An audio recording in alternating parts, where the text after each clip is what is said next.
GameBoyLuke is what Nietzsche warned us about.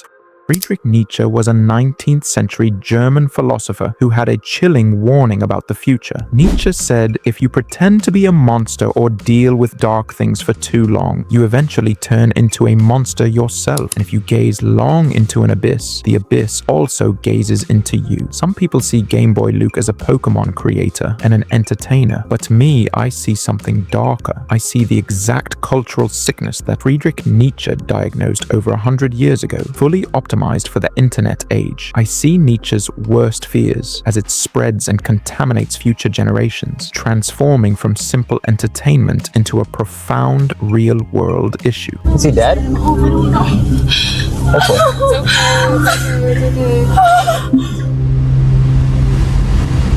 Nietzsche's point wasn't just don't stare at scary things too long. It was about performance. He believed that if you spend enough time pretending to be something, playing a role, wearing a mask, dealing in a version of yourself that isn't quite true, the performance stops being separate from you. Eventually, there's no line left between the mask and the face underneath. The mask becomes the face. That is, almost beat for beat what happened here. For years, Luke built a specific reputation, not funny gamer or chaotic streamer. Those personas can survive scandal. His brand was something harder to fake and easier to break. Loyalty, the dependable friend, the guy in every group video who wasn't the drama, who was the steady one everyone else's storylines revolved around. That reputation wasn't built by accident. It was built on camera, video after video for years, which means it was also maintained on camera, video after video for years. Every upload was another brick in a public identity of trustworthiness. And behind that identity, according to what's come out, he was secretly seeing his best friend's ex.